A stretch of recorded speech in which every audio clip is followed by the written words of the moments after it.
things matters, and that is what matters here.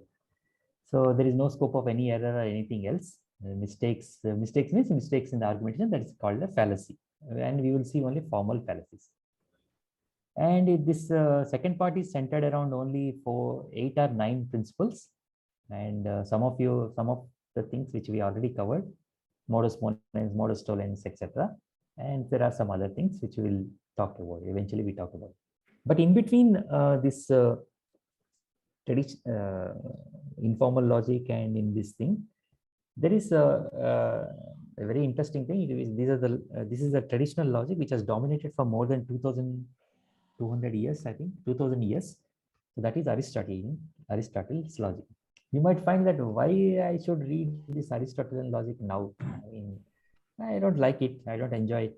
Of course, you have all the things to say, but one of the beautiful things about Aristotelian logic, still some researchers are still falling back on Aristotelian logic, in a sense that it is close to natural language, and it's easy to come up with. You can easily draw conclusions, but not entering into the jargons that we are going to learn a little bit later. And you might say, no, sir, it's not a jargon. So that's what I like. Of course, that is the case anyway. So that's a common thing anyway, that is the experience that we get it anyway. So issue is not that one, but issue is that, if you just closely observe how Aristotle has developed a wonderful natural deduction system, then you will appreciate it in a sense that it is close to natural language, rules are simple, but it is not free from limitations. That's the reason why we are doing modern logics. I mean, that is propositional and predicate logic, maybe in the next few classes. But now in this class, I just wanted to just quickly touch upon what we have covered. And then when you're reading this book, Concise Introduction to Logic by Patrick Hurley, and I just quickly highlight on some of the important things so that it becomes easier for you to go through it. So basically, in the last few classes, I covered Aristotelian logic, that is traditional logic. You can call it syllogistic logic. You can also call it as term logics, because it's all about the relationship between the terms, and you can call with various names. The entire thing that you do in Aristotelian logic can be done with the help of predicate logic. That's what we're going to do later, and we will see some advantages of predicate logic, and there are some disadvantages also there. There are a lot of jargons and all. You need to learn about quantifiers and replacement rules and all the other things.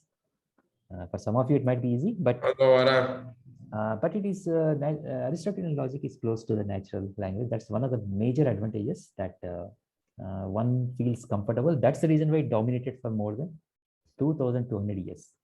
One interesting thing you need to observe is that even Boole also, he just gave an algebraic interpretation or mathematical interpretation to Aristotelian syllogisms.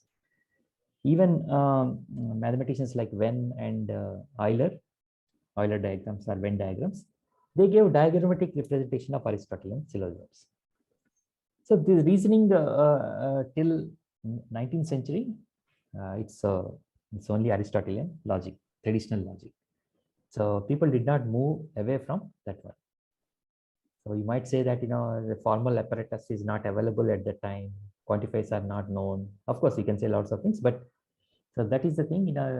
Historically speaking, Aristotelian logic dominated for more than 2,000 years. That's the reason why we are touching upon some of the important features. And some of the competitive examinations, they also don't go beyond this Aristotelian logic. And most of the questions that you will find are like this. For example, that is one is here. No painters are sculptors. Some sculptors are artists. Therefore, some artists are not painters. So these are the questions that usually you find it in even competitive examinations also. You might have seen these things, whether it is valid or invalid. That's what they ask. So for that, there are some set of rules that I mentioned it in the in one of the slides in syllogistic logic that I distributed to you, which is uploaded to the web page. Sorry. So now, what Aristotle is trying to do is that, first of all, just a summary of what Aristotle is trying to do. There are, depending upon how the terms that exist in this one. For example, just I will enlarge it a little bit.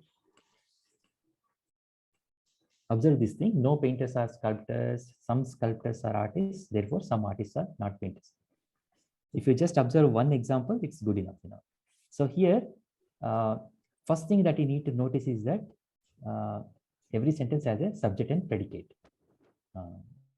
Without subject and predicate, there is no sentence or preposition, categorical prepositions. The first and foremost thing is that Aristotle classifies all prepositions into only these things.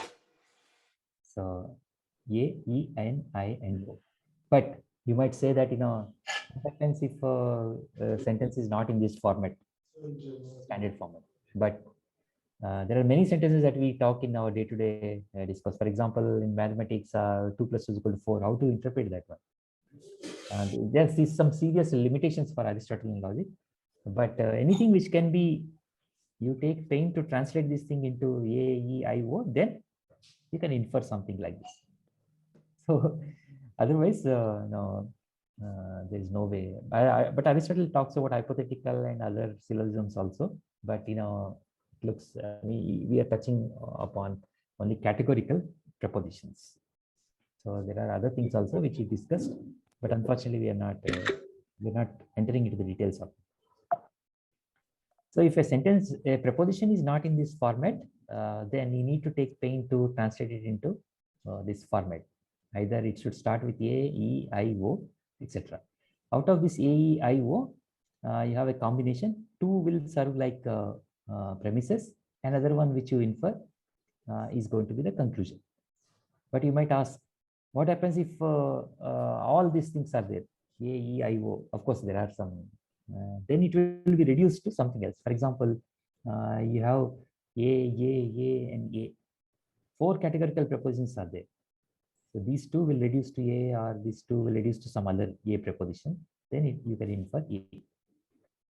So first two will lead to A, second two categorical preposition leads to A, etc. And this is the thing, it happens. In that way it happens. So now, what Aristotle is trying to do, it is beautiful, like you might have seen Mendeleev's periodic table, the way elements are arranged in an increasing atomic number.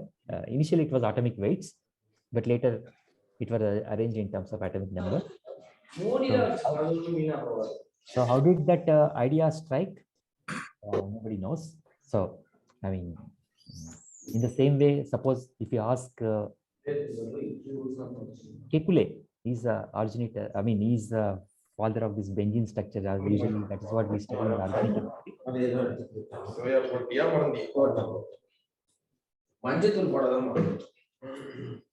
Yeah, it's we could hear all languages, 26 languages, I guess. Anyway, it's good.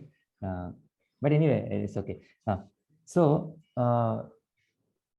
It's always important for us to know about context of justification rather than context of discovery. How did things came into how did things come into existence? Nobody bothers. For example, if you ask Kekule, somebody asked Kekule in one of the interviews, I guess, how did you come up with this benzene structure? Then he said that, there is a serpent which had appeared in my dream, which is trying to touch its tail. And then in that sense, I got an idea of this cyclic structure, covalent bonds anyway. So, so does it convince you? No, it may not be. No. Or some people might say that, I'm trying to do something weird, and then I discovered something. Eureka, this is the word that they use. So in history of science also, there are many things which resulted in because of they wanted to do something, but they discovered something else. For example, discovery of penicillin. Actual intention of Alexander Fleming was something else, but accidentally discovered something else. So in science, many things are discovered accidentally. That is not what they intended to do, but they came as a byproduct or something like that. But that doesn't mean that everything is accidental. I mean, that's not what I am saying. But you intended to do something, but you get something else, beautiful things.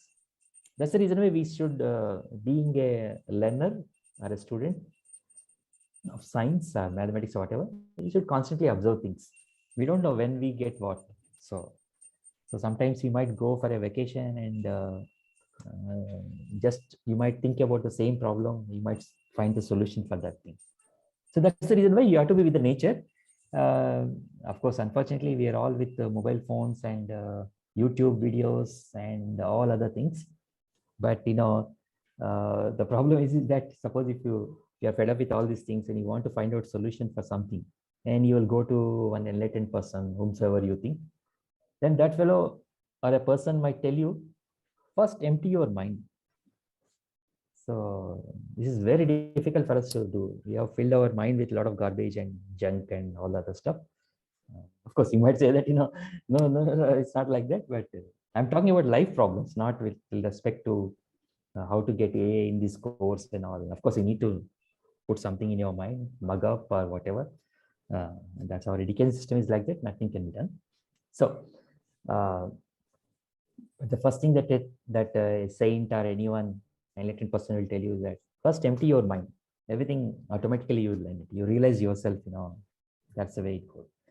If you are seeking happiness, for example, or if you are seeking what is truth, all these things are in us. You have to figure it out. There's no answer in others.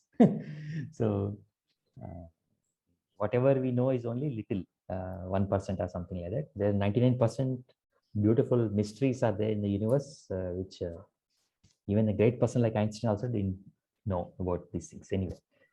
So that with that humility, we need to go ahead in our life. So we should not pretend that you learned a little bit, and then you should not pretend that I know everything, and then the other person don't know anything, something like that. So, but one needs to show humility, and then we need to proceed further. So, Sir, in the, yeah. Yes, sir, in the distributed and undistributed, how are you checking that? Like in the lecture, like how are you checking which is distributed, which is undistributed? Yeah. Easily. Yeah. One straightforward answer is that that may not satisfy you. There is one mnemonic that we used it, but that is a very brute way of telling. Any student obtaining earning B's is not on probation. That is only for understanding. That is an easy way of doing it. So now, how do you say, so there is a definition when a term is distributed and when a term is not distributed. So one way of telling is that, since we already know certain diagrammatic representation of these categorical prepositions, either Venn diagrams or Euler diagrams, that is one way. But you might say that, no, sir, I am in the traditional era and I don't know about Venn or what Venn diagrams and all the stuff. So now there is a definition that Aristotle gives. When a term is said to be distributed, when you talk about the entire, suppose if you take this one, no painters are sculptors, for example.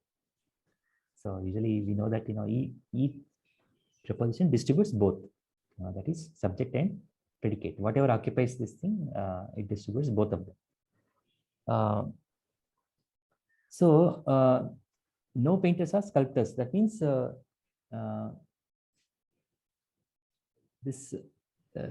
term sculptors represents the entire class of, again, I'm using the modern notations, entire thing related to this term painter. And the painter excludes the entire term, entire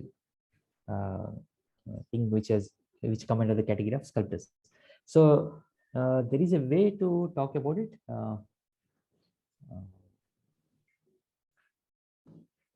One is with a crude way of telling. Second one is when you talk about the entire class that the term represents. So then the term is said to be distributed. For example, in this case, no painters are sculptors. There can be no painter who can be sculptor, and in the same way, there can be no sculptor who is considered to be a painter. If that is the case, then it is considered to be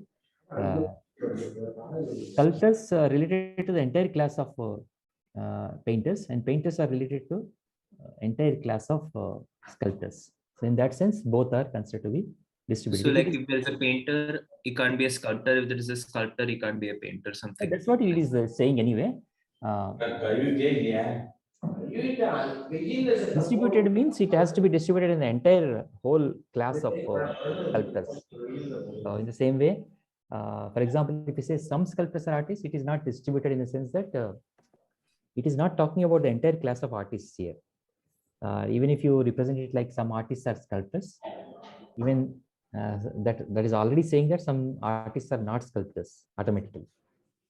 So when the term is not talking about the entire class of the other thing, then it is considered to be not distributed. So okay. So then there were so many of those Latin names like chemistry's diary and passwords, all that. Yes, we should remember all those names and what Not each one corresponds. Not at all. Suppose if you are in that traditional school of thought, then usually, in our India also, for example, there are some Sanskrit schools and all. They remember the entire Vedas or something like that. Or you don't have to do that thing. It's only to appreciate what they are trying to do. That's it. With remembering that simple poem, they could talk about the entire 256 syllogisms. That's a great thing about this poem, syllogistic poem, you can say. So each and every word consonant also talks about something. So that's the reason why you don't have to remember at all. So what you need to remember is only the rules. These days we have rules, and you can even provide a diagrammatic representation of that thing. So then, if will they ask questions like convert chemistries to diary, or like when will they ask those kind of questions in the tests? No, that's reduction is fine actually. Reduction is of course because it talks about a kind of proofs actually in a way. I mean, it's a wonderful reduction system that to appreciate it, sorry,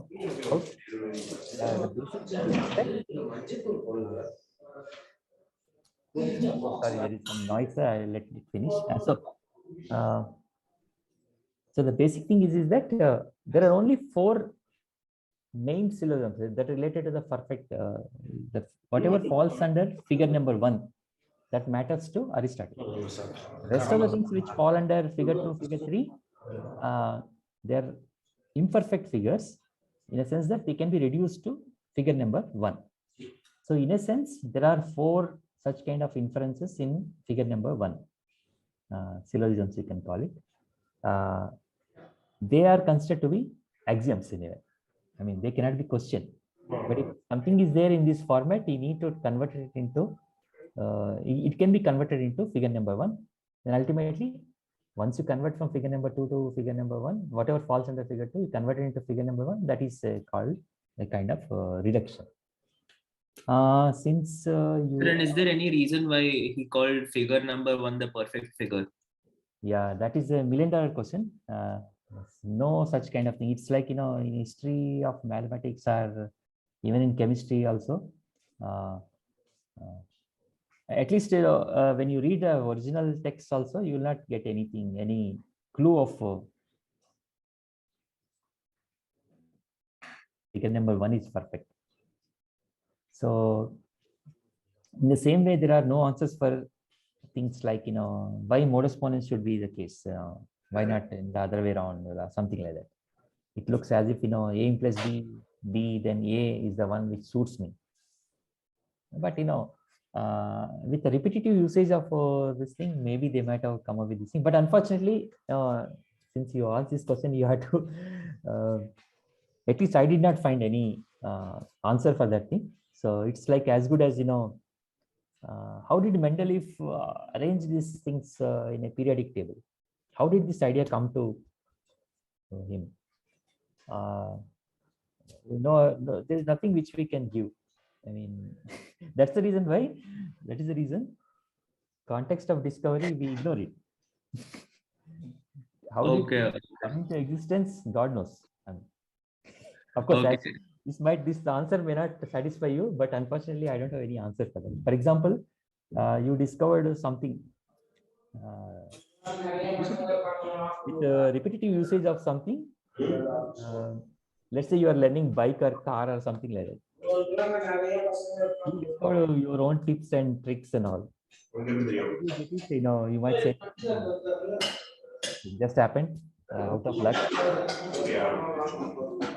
They can press on mute everyone. You might call it say impression, you might call it my own innate knowledge, or some people might call it if you like it a little bit, then they will say that I don't know, it came to me, that's it, just like that. But I mean, maybe Aristotle was working on various figures and all. Which cannot be further reduced. Usually, axioms have a characteristic that this is the same question that you can ask when we talk about axiomatic systems of Russell, Whitehead, and Hilbert, Ackermann, etc. So, how did they come up with only these 4 axioms? How, for example, why to that extent? You ask this question that how did Euclid came up with this 5 postulates? Now it's 4, but 5 postulates are, we call it axioms, postulates, whatever. Why not the other things? No answer. So it's repetitive usage of something. Maybe they have come up with this thing. That's why context of discovery is wonderful. People are still working in this area. Maybe cognitive scientists and even philosophers of science also. How did Einstein came up with the general theory of relativity? Nobody is bothered about it. You can say that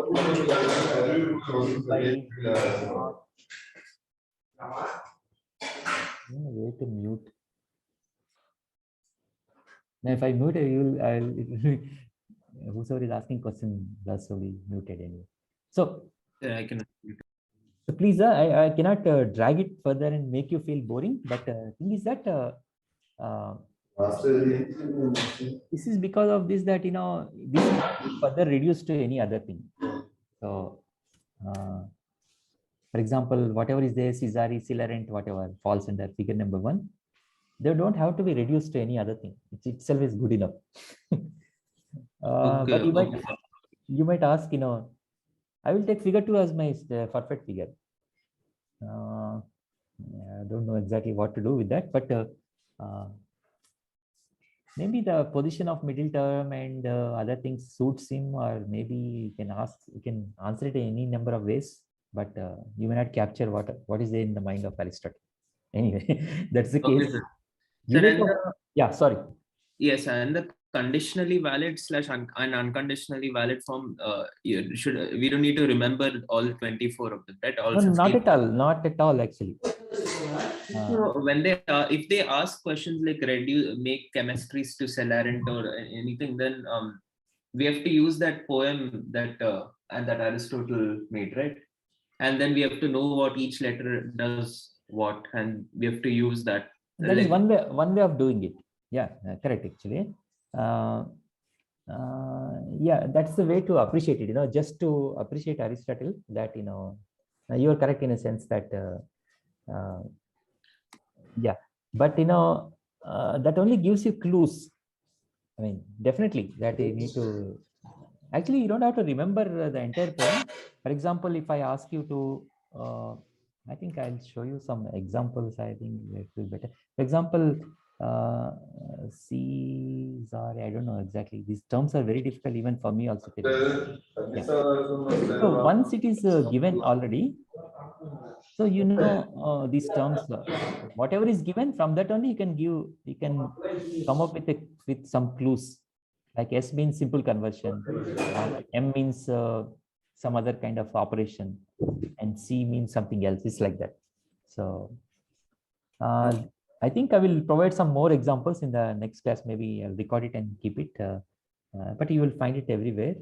One, I think, I'm sorry, actually, there is one thing which I downloaded it. 1 second, I will just 1 second, give me 1 second, and then I will get back to your question, because that is also important anyway. Um, uh,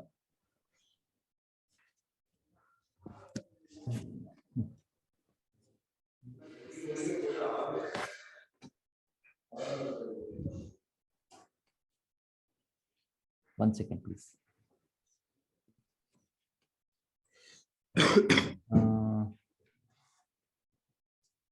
And somewhere else, it's missed it out somewhere. Okay, I just downloaded it in the morning only. I wanted to show this thing, but anyway, okay, leave it at this moment. Yes, sir. Okay. And in the Is any other question? yes, sir. In the lecture, there was one argument over there. It's like no A or B, some B are not C, some C are A. That one. Sir, you in that lecture you used the rules of rules and said it's valid, but it's actually invalid, right? Because there are two negative propositions. No A or B, some B are not C. So two negative. You're correct. Yeah, I'm wrong in that. So two negative propositions, nothing can be inferred. So yeah, yes, that's a mistake then, right? Like, I think mistake. so. It's my mistake. Yeah. Okay. Correct. So it's straightforward. So just I will. Where I am. So then, is there any rule to change R to is like no A or B, no A is B? Like when you change the R term to is. What is R term? Sir, ARE, when you want to change like something like no B's are C's to like no C is B or no B is C. Yeah. So like yeah. Yes, while you were doing that, while changing the select chemistries to Celarent or and something correct. Yeah, that is actually you don't have to remember the poem or anything else, but there are 3 rules that we follow. So these are there at the end of the chapter. So these are contraposition, conversion, and upversion. So these are the 3 rules that one uses. Yeah, one use anyway. So just 1 second, please. So is that there somewhere else down the line? You might find it. Just 1 second. So this is the poem that you are talking about. If you remember this poem, it's superb, but you don't have to remember anything. This is only to appreciate the fact that, at that in the olden era, I mean, in the Greek period, they remember this poem to. But how did this, where exactly this poem came into existence? That I am very difficult to say that. So anyway,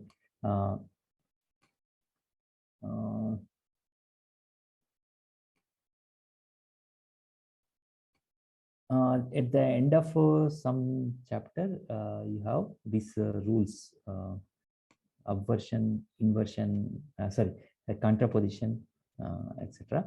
So these are the things that you need to look for. Exactly where it is. So anyway, I'll just I wanted to just show you that thing so that it will simplify my thing anyway.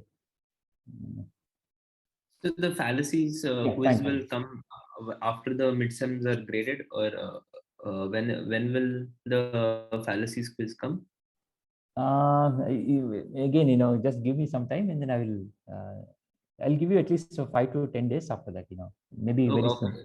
Very soon. Maybe this weekend I should give it. It's only just a take-home kind of thing. You see the book, and then of course just enter it. It's like because the midsem is meant for 30 marks, I need to cover another 10 marks. So these exams and all, I mean, I don't know exactly what to say about it, but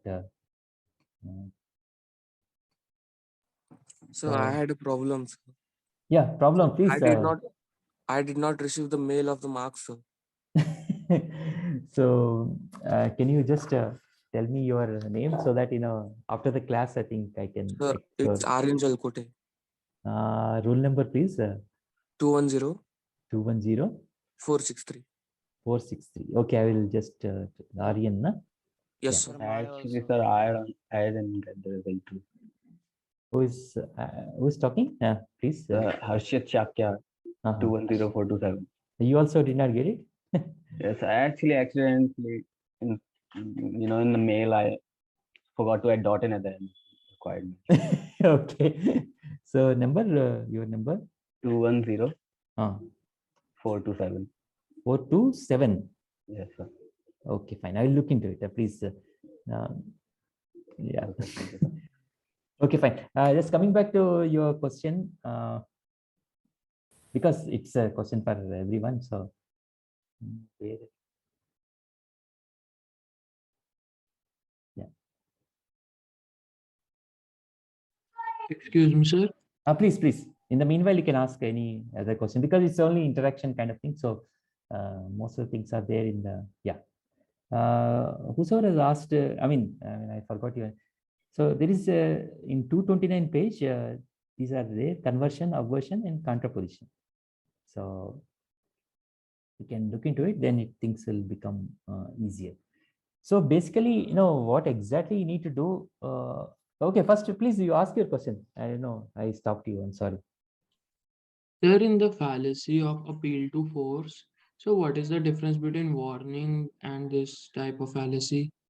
Because warning will be non-argument. Then, okay. Oh, acha, okay.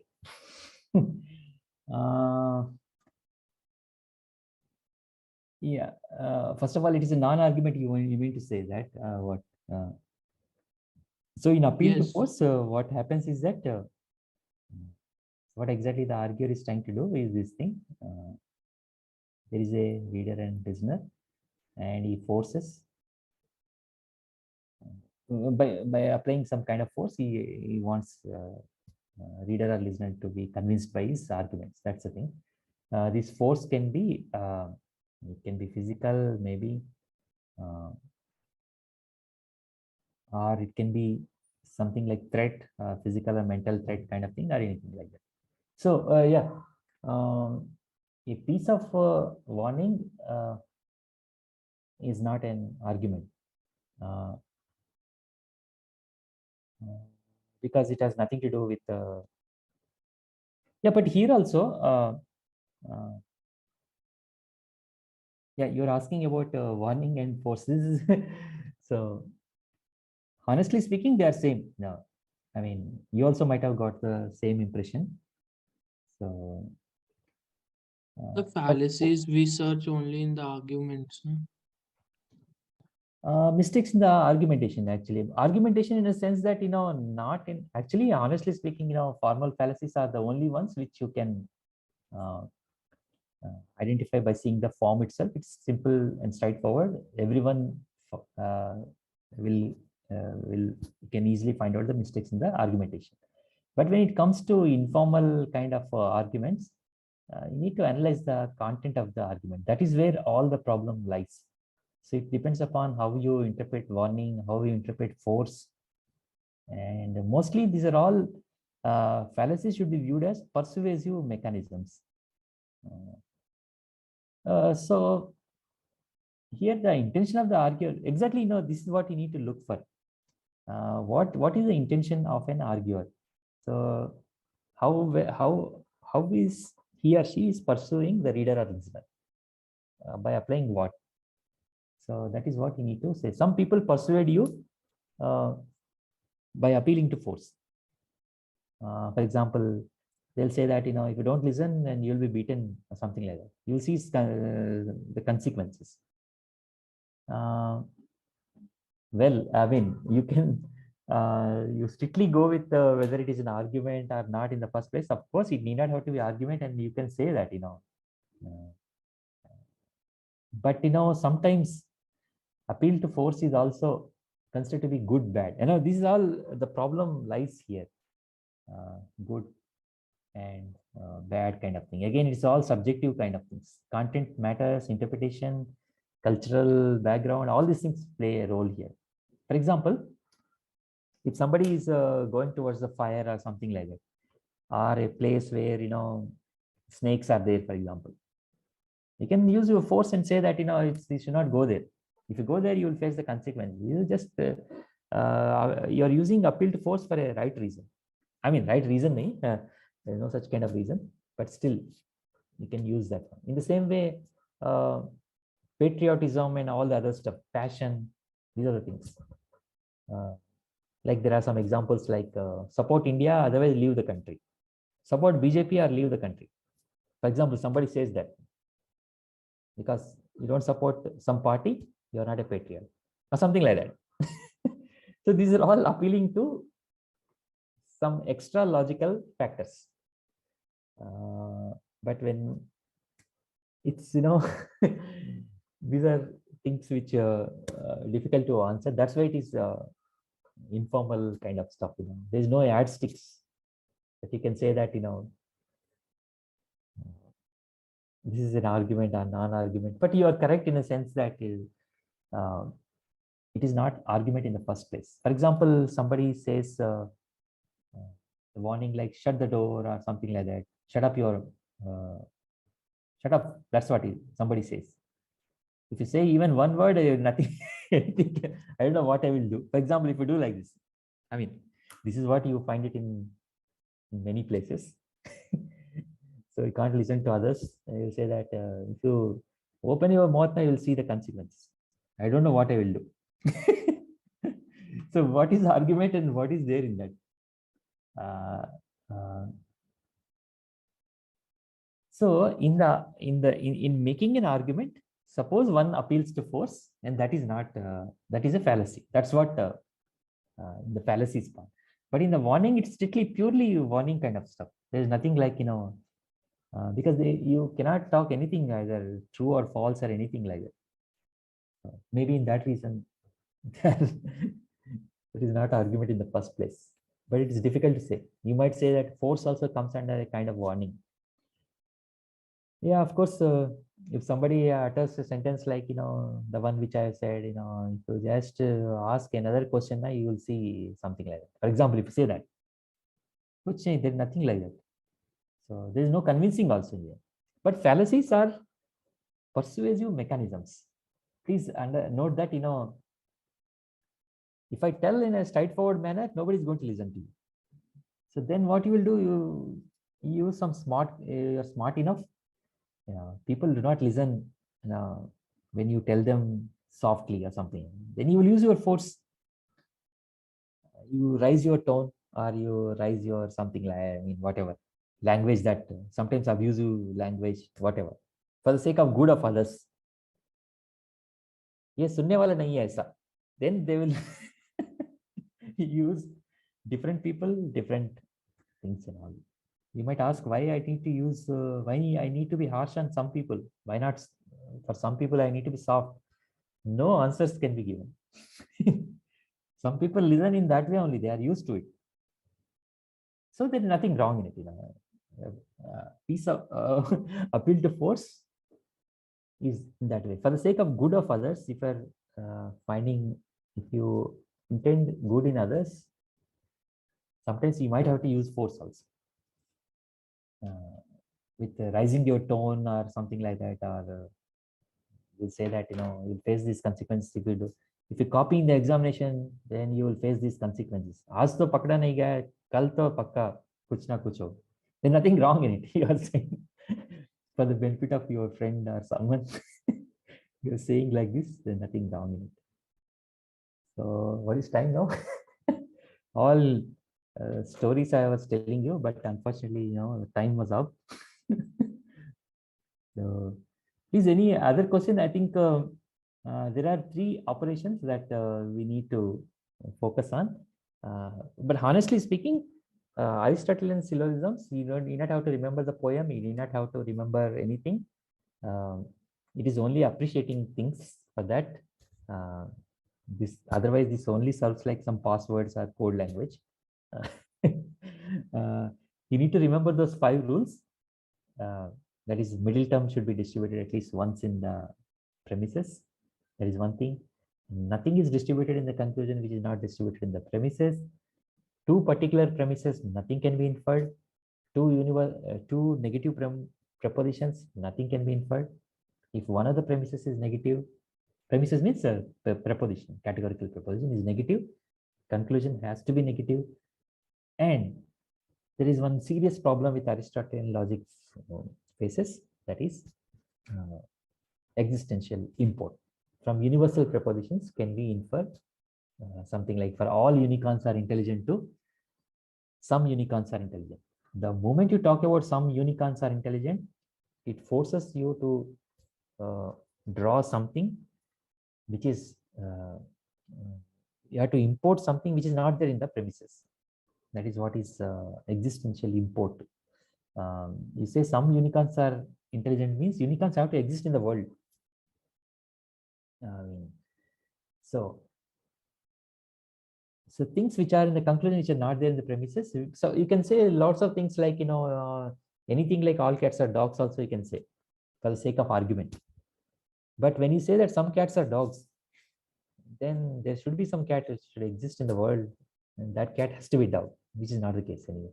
So this existential import has presented serious problem in Aristotle, and then Boole also continued with the same problem, and it still continued to hunt philosophers, logicians. Existential import kind of problem, which is a separate kind of problem, which I will talk about when we gradually move on.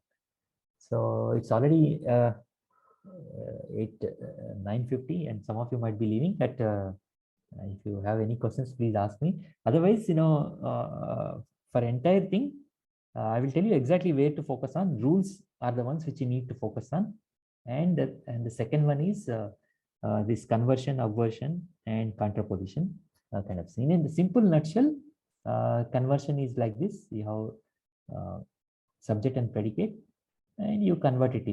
For example, all men are mortal. You will say that all mortal beings are men or something like that. So that is simple conversion. Contraposition is this, that you put negation for these things, then it will become contraposition. For example, all men are mortal. All non-mortal beings are not men or something like that. So that is contraposition. And obversion is that there are 2 steps in obversion operation. You have a sentence like subject and predicate. First, you take the complementary of this one. S is non-P. There is a difference between not P and non-P. When you say non-P, you're talking about the entire class of P. For example, if you say it's not a cat, it can be a donkey, it can be anything, but it has to be animal at least. So maybe in that sense, sometimes it looks like same only, not P and non-P. This is a big debatable kind of issues. Non-P means it can be table, it can be chair also. Usually when you say it's not a cat, you usually will presume that it's not a donkey, or it's maybe it may be dog or something like that. But non-P means it can even be chair, or it can be coronavirus, it can be anything. So that's the difference. This you will understand it only when the Venn diagrams or whatever. Later it has come simplified it. So anyway, there are 2 operations. First, you take the complementary of this one.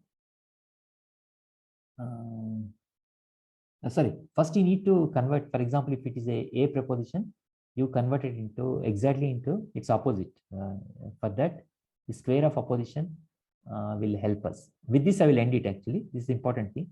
A, E, and I, and O. So these diagonals are contradictory to each other. So both cannot be true together. One is true, another one is false. That's why they are considered to be contradictory. So anyway, first you need to change the, if it is an affirmative preposition, you need to change to the negative preposition. And after that, you need to take the complementary of the predicate. You replace the predicate with its complementary. For example, all students are intelligent. For example, let's say ITK students, for example. So now first thing you need to do is that no IITK student is intelligent. Intelligent. So this is the first step of this thing. First you change the first you change affirmative to negative proposition. So now next thing what you do is that it's not over it. And intelligent is replaced by its complementary. No IITK student is non-intelligent. Why to complicate this thing in this way, you might ask, but no, sometimes you might find a preposition in this format. For example, if you say all politicians are non-scientists, for example, if you say this, so that can be converted by a version into something else. So that's the idea here. So first you change the, for example, if it is I preposition, you change to O preposition and you put complementary for the predicating, and that will become obversion operation. So simple conversion means if it is no X is Y, you change it to no Y's are X. But why do you need these things? When we talk about immediate inferences, not all the things are valid inferences. For example, no X is Y, and from that you can infer no Y's are X. But you cannot infer that all X are Y. So this is a conversion. And if you convert it into all Y's are X, there's a huge difference between all X are Y and all Y's are X. So conversion won't apply for A preposition. For E preposition, it works. And for I preposition also it works. In some prepositions, it may not work. It is invalid. So there is a nice table which is given in this one. You can go through it. You will see these are all called immediate inferences. Immediate inferences are those things which has only one categorical preposition. Then you will infer something. So that is what is considered to be immediate inference. So only thing which you find it new in this one is that traditional square of opposition. Aristotle also talks about the relationship between A and I, A and E, I and O, subaltern, and all the other stuff, which in modern logic, it appears to be simple plain diagram like this, A, I, E, and O, which we'll talk about later. So in a nutshell, to end, when you're reading this chapter, don't get into all these things. It's only for appreciating the things, even Venn diagrams also. Some of you might feel comfortable with these Venn diagrams. Some of you might be feeling comfortable with Euler diagrams. It's up to you. This is a diagrammatical representation of this one. Focus on these things, 4, 4, and 4, 5, and then rules. And that is good enough. So rest of the things are for appreciating what Aristotle has done it when there is no formal apparatus which is available for him. And that's the only thing. And these rules now, it looks as if, this is the main problem. We are not reading the original textbook, first of all. It's all hodgepodge kind of thing in a sense that, when we are presenting the rules, it appears as if, we are using the modern kind of version and mixed it into this one. So that's why sometimes it gives a feeling that there's a mixture of all the things. That's the reason why many people, suppose if you are a scholar of Aristotle, you might find this thing as an informative kind of thing, definitely, but some of the things may not, you think that, they have not done justice to Aristotle. This is not what Aristotle is trying to say. So that's the reason why it's always good to read originals, take pain to understand those things. For example, if you are trying to understand general theory of relativity or something like that, you read the original paper of Einstein rather than start trying to understand the thing, discuss with your friends or whatever. Then that is the nice rather than reading, thousands of books which are written on it. I'm not saying that they're good, bad, and all, but it's always good to learn from the person who was, who is the father of that particular kind, father, mother, grandfather, whatever you say. So rather than, it's considered to be important at the end of the day. So it is difficult. Sometimes you may not understand anything, but still you take a little bit of pain to understand it, so then that would be nice. You might say that I don't have time. Of course, that is a problem, that everyone faces. So, but eventually, if you like anything, don't fall back on secondary resources, but you refer to the original things. The first thing you, yeah, please, sorry, just keep on talking. And I think you might be having a class. I think you can leave anyway. Anyone? Please, sorry, anyone?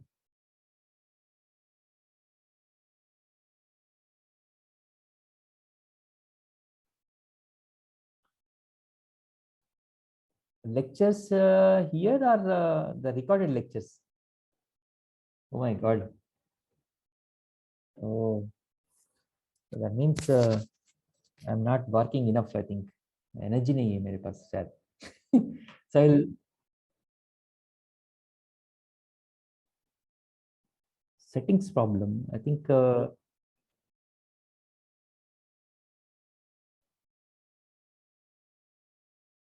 acha, which it happened in everything or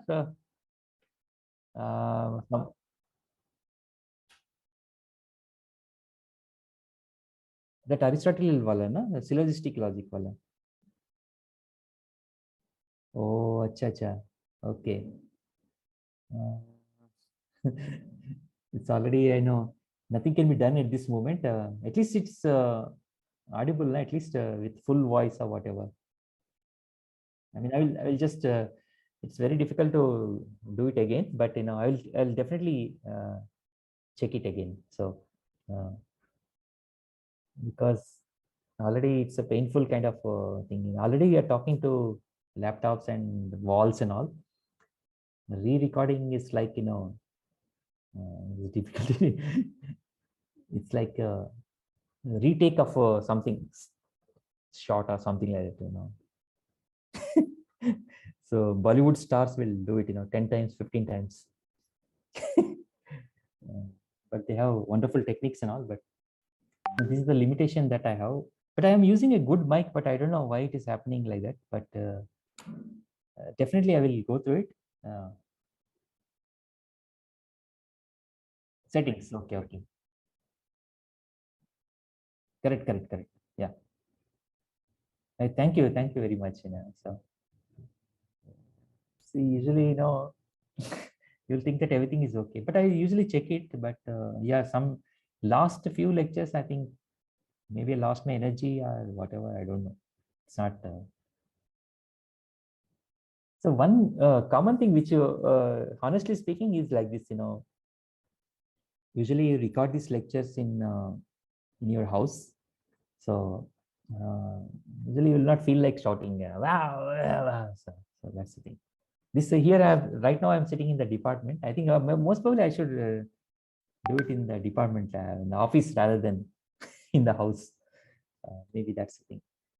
Maybe that is one of the reasons. Maybe it looks like I'm talking to someone like this. It's like this. Maybe it's like this for you.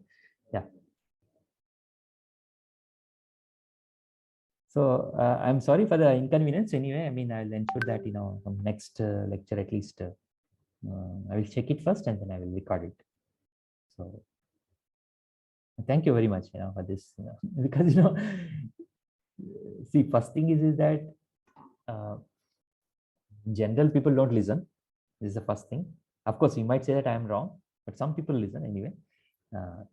And on the top of it, your voice is also feeble and nobody will touch upon it. They'll just throw it out. So usually when you see a YouTube video or something like that,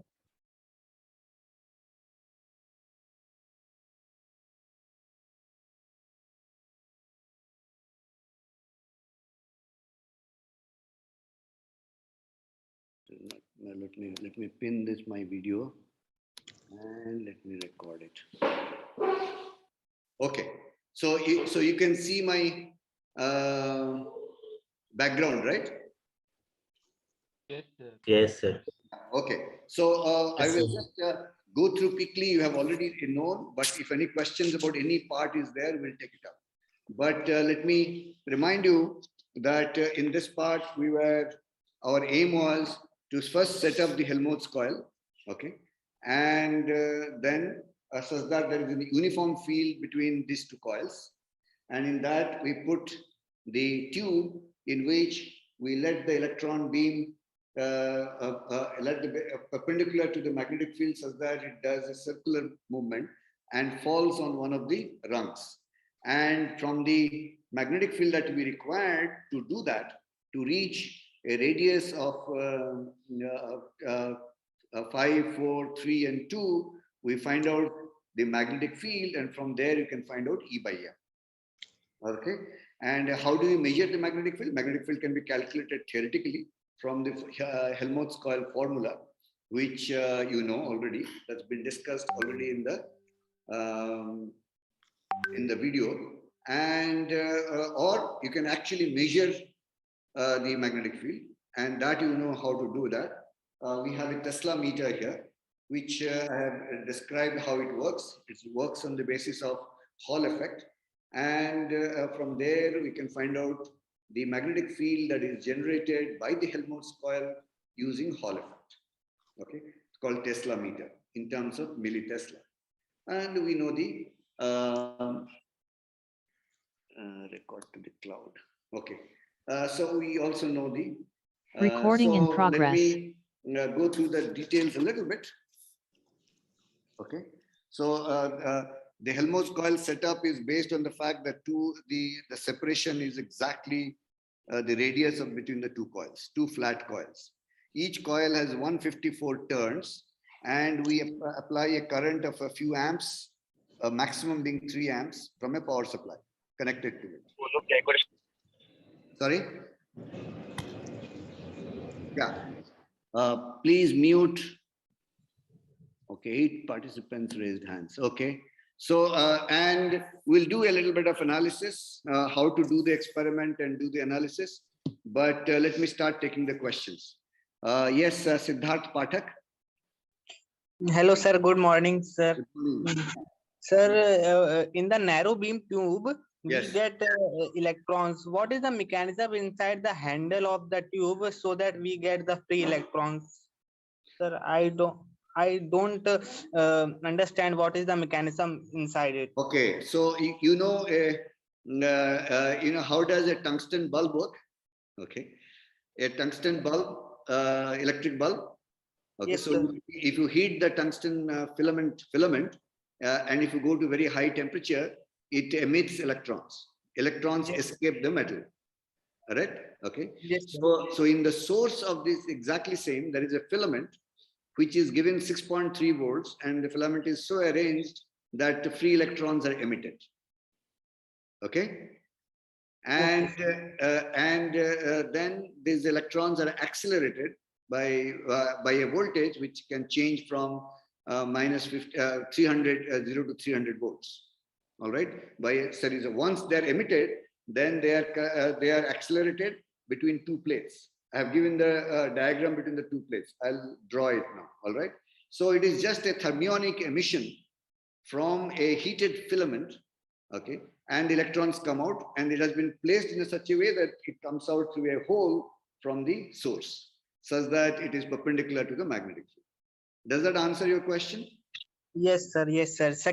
My second question is about Hall probe, sir. Yes. Sir, there is a semiconductor at the end of the Hall probe, and there are a few filaments that are from the semiconductor to the other end. Not filaments; they are just connectors. Okay, so connector. There is a square semiconductor, typically made of indium arsenide, because of high mobility. Electrons are highly mobile there. Okay. And so it's a small piece, and then there is two leads. There are 4 leads. 2 leads you take the current to the semiconductor, and 2 leads which are put perpendicularly measure the voltage across when you put in a magnetic field. That is the Hall voltage. Sir, can you please show that once? It's tough to visualize right now. Yes, sir. Yes, sir. I want to. Sure. Okay. I thought just.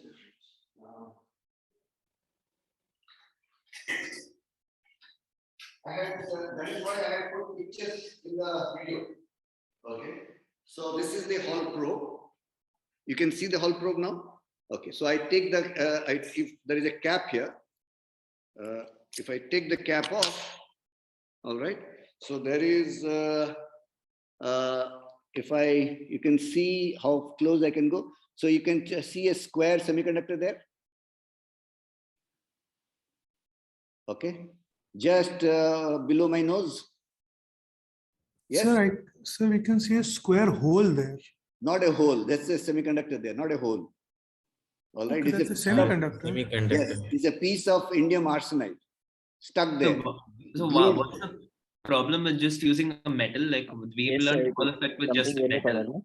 Just a minute, one at a time. Yeah. So it is a semiconductor, and then we have just soldered 4 wires which run and to the terminal.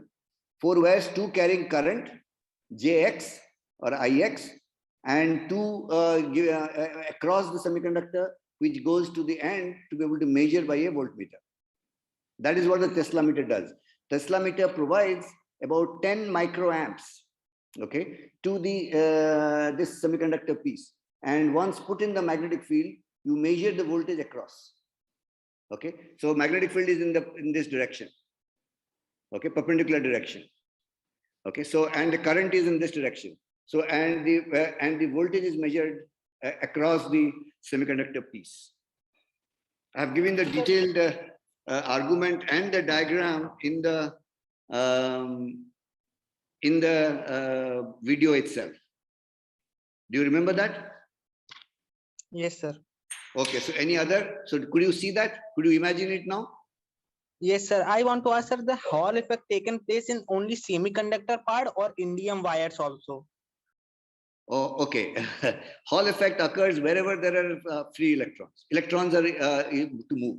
So it's also there in all metals. In fact, it was first Hall effect was done in 1900. Okay, when we didn't understand what metals contain. And in fact, from there we inferred that metals must have free electrons. Okay, or electrons, not free electrons, electrons which can move freely. So wherever electrons move freely, whether in free space, in stars, or in a metal, Hall effect will occur. Okay, because this is a crossed magnetic field. V cross B, okay, Q V cross B will produce Hall effect. Okay, QE plus V cross B, Q V cross B. And so in a metal, but in a metal, N is small, the RH, you'll see the Hall coefficient depends on 1 by NE. If N is very large, then the voltage produced is small. So we produce, that's why we normally do it in a semiconductor where you can control the number of free electrons, doped semiconductor. In a metal, we don't have control over how much electrons are there. And since electrons are very large in number, okay, the Hall voltage is small, but we regularly use that. Okay, but this particular material is chosen such that the resolution and the sensitivity is large, and that is indium arsenide. Does that answer the question? Yes, sir. Which semiconductor we use, sir? Indium arsenide here. Okay, sir. Okay, next, Anushree Chaudhary. Yeah. A conductor Anushree that is Chaudhary? 5 centimeters wide Yeah. and 1 I centimeter had a tall. question in the manual. Yeah. In the manual, there's on the last line, there's you may also do the following to measure the axial and radial components of the magnetic flux density. Right. And the distance between the coils is D is equal to R. So Yeah. I take this part. What is Okay, so this part is, let me, okay, so here is another, just one coil, right? You can see the coil. So I can set up the coil and then measure the magnetic field due to one coil alone. The first view graph that I was showing, okay, that what is the magnetic field as a function of distance at the axis of one of these coils. Okay, for example, this coil.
Sorry, there was a problem here. Okay, so let me just a minute.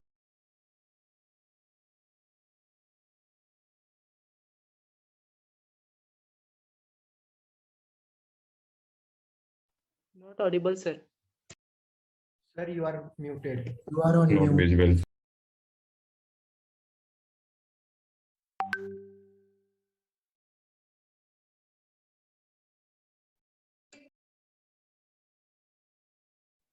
Sir, you are not audible.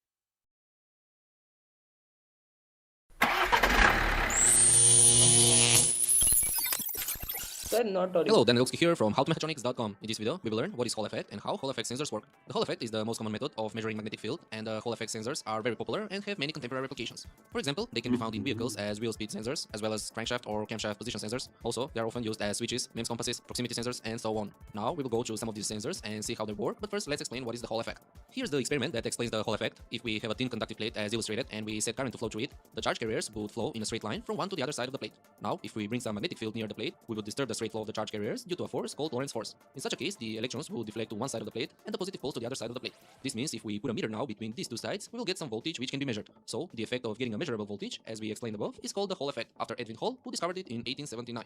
The basic Hall element of the Hall effect magnetic sensors mostly provides very small voltage of only few microvolts per Gauss, so therefore, these devices are usually manufactured with built-in high-gain amplifiers. There are two types of Hall effect sensors, one providing analog and the other digital output. The analog sensor is composed of a voltage regulator, a Hall element, and an amplifier.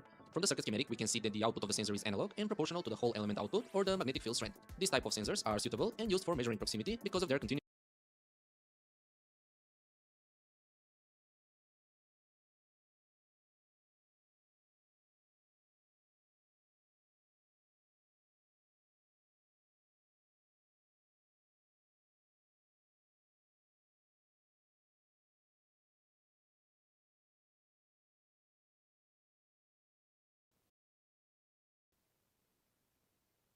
Hello students, this is an experiment in which we will do many things that you have already done in theory in electricity and magnetism.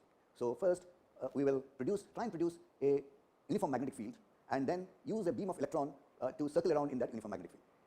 Let's start. Okay, what is the objective of the so objective is to measure the magnetic field of two big coils. We'll have two big coils, flat coils, and then we'll use them to produce a uniform magnetic field under certain conditions. We'll understand that. And we'll also look at what is the magnetic field to one particular coil, okay? And use that to E by M ratio by using something called a narrow beam electron tube.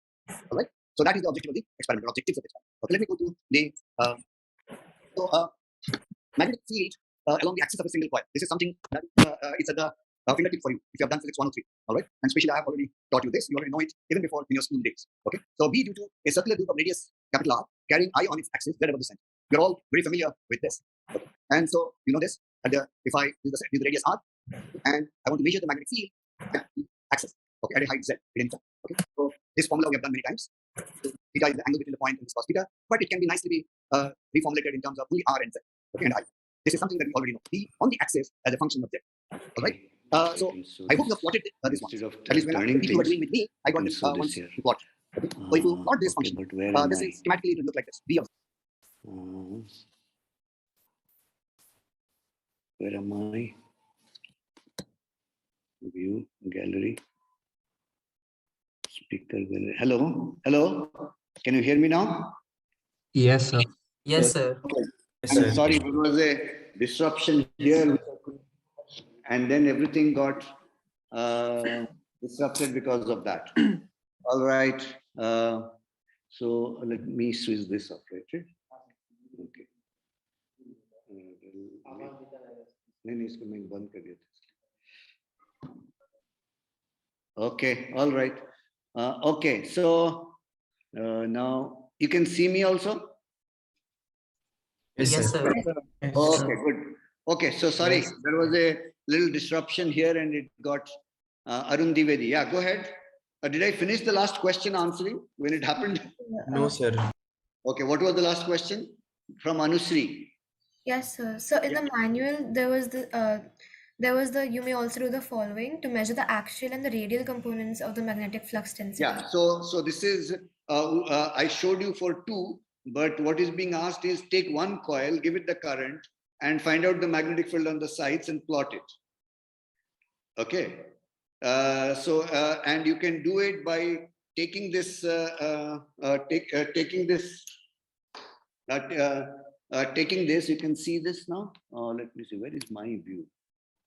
Okay, let me, so take, you can see, so take this and then turn it around such that it is perpendicular to the magnetic field. Then you can do it both in axial and radial and the other direction. The magnetic field should be perpendicular to the Hall probe. That is the only condition. All right. So what it says is take one coil, not both. Just take one coil. This is what I was showing you when it went off. And then give the current and then measure on both sides. You change the Hall probe position as a function of distance and plot the magnetic field. That is what the task was. Okay. In fact, I had plotted this right in the first slides of my presentation. Okay. So could you just like tell me what exactly is the axial and the radial direction in this? If there is a coil, there is axis, on the axis is axial and radial is along the radius. Okay, sir. Okay, so there is a magnetic field along the radius. Okay, and exactly at the center, of course, it is zero, right? For a single coil. Yes. Symmetrically placed. So what is saying that along the axis to the z-axis, let us say, okay, measure the magnetic field, and inside the coil or at any particular fixed point, measure it as a function of radial axis. So in the radial position, how is the position of the Hall probe? You have to keep changing it. You have to move it that way. But it will be perpendicular to the magnetic field. Yeah. You have to turn it such that it is perpendicular to the magnetic. Okay, sir. Got it. Okay, yeah. Okay, Raghav Shukla. Sir, can I please add on to the last question only, the second last question which she had asked? Yeah. So the question which I wanted to ask was, so firstly in radial and axial, so we have studied about magnetic field along the axis of a circular ring, current carrying circular ring. Correct. So in that case, sir, in the axis, we have learned the formula mu naught Ni r square by 2, r square plus z square to the power 3 by 2. But sir, the radial component is always zero. There is no radial component. No, but this is no. It is indeed, the whole coil is a magnetic dipole. Okay, so it will behave exactly like a magnetic dipole. So you have been asked to do in your courses only axial because it's easy to calculate, right?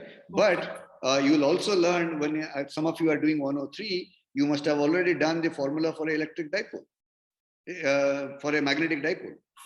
Okay, so at any point around that you will find out. So it is zero only when the axial plane, right? Okay. So when it crosses the axial plane, but not along any axis. But in any case, we are talking about how to measure, not how to calculate. Calculating is, of course, difficult to do. Okay, at each point. In the polar coordinates, we know the formula. Okay, I don't know. Have you done physics one? Are you doing 103 now? I'm currently in 102, sir. I'm in the one. In Oh, fact, I see. I see. this entire batch, in fact, is 102, sir. Oh, I see. Whole batch. So in 103, we'll tell you how to do as a function of r and theta for a magnetic dipole. All right, Sir, every but, night. isn't small coil act as the dipole only, not Yes, yes. But, But so you have to do, but for a large coil, but still that is there. It's a physical magnetic dipole, not a ideal magnetic dipole. And there would be both r and theta components along the any offside axis. On the axis, it is only in the z direction. Everywhere else, there will be one in the direction in the spherical coordinates in terms of theta from the center and r from the center. There will be br and b theta. Okay, so there will be components, and good thing about experiment is you can measure any of that. Okay. Sir, can I ask my next question? Yes, sure. Quick. Sir, so very interestingly, with the entire setup at hand, sir, ideally we need a uniform B for that experiment, right? There's an assumption of a uniform B, right? Uniform B, yes. That is why Helmholtz coil has been set up. Exactly. But sir, actually, if you move from the axis even left or right, it actually varies a little, right? The magnetic field. Very little, very little. So the dimensions of the tube that you can see, okay, within those dimensions is very, very good. That's how it has been done. Why is the radius of the coil chosen such large, such that it is uniform over where we are doing the experiment? Okay, so this factor has been considered. Obviously, obviously. In fact, you can actually measure it. That is why where he's saying please measure. Okay, and you will see that even actually when you move over the whole region, it is same. Okay, sir. Okay. Sir, and the region where it has been kept, I think that's why you were telling at the start that the region when we keep it at z equal to 0, tau b by tau z will be 0. Correct, And correct. So it will be approximately constant there. Correct. Because two factors that once make actually it is because of the curvatures cancel, at each of those points. So two factors at once make it an approximate like a uniform beam. Like first is the large radius and then the position. That's right. That's right. So it is much better than just a coil. A coil you have to have a very large, and then the space is not accessible. All right. So one is having a coil. That's a uniform magnetic field, huge coil. The other is having a huge magnetic field, electromagnet, the pole pieces of electromagnet. But but having a pole pieces which are that far away is tough. All right. And hence this is done in many, many different experiments, this particular arrangement. All right. So can I ask the next question? Let's see, there are a lot of people, quick, if there is something quick. So there are just two short questions which come ahead. So firstly, there's another error. Wouldn't there be an error because you're saying that radius of the coil, that the two coils which have been taken are 0.2 meters. However, you can see that the thickness of that, the outermost coil will not have the radius 0.2, right? That will actually be over more than 0.2. Yeah, we are considering as if there are 154 meters. There is a small, but what we are looking at the axis of the coil of the initial coil. That is from there is 0.2 meter. Okay, so you are saying that small difference does not matter because it's 0.2 meter. Okay. Okay, so no, like that thickness, that rate, like from the inner coil will be at 0.2 meters, and the outer coil will be at 0.2 plus some x. Some x. That's true. Okay. But that doesn't matter. In fact, it has been done in such a way that actually there is a cancelling effect and you have a better region. There are lots of design factors which we are not discussing. All right. Okay, sir. And so last next. The last one thing, sir. Just one. Sir, like in the so when a circle and a helix were being formed in the dark, sir, you said when collisions happen with a rung, the radius is 5, the radius is 4. So shouldn't that be the diameter? No, it has been told you to its radius. In terms of, it has been put in terms of radius. Yes, you can take the diameter d. No, But as in then, is it d is equal to 5 or is it r equal no, to r 5? is equal to 5. R is equal to 5. No, but if it's going in a semicircle, it hits at the other end. It means it's hitting at 5 No, centimeters. no, I'm saying the labeling of the rung has been done in terms of r. Okay, so it has been calibrated in that way that if Right. it hits that means radius is 5. Correct. Okay. Yes.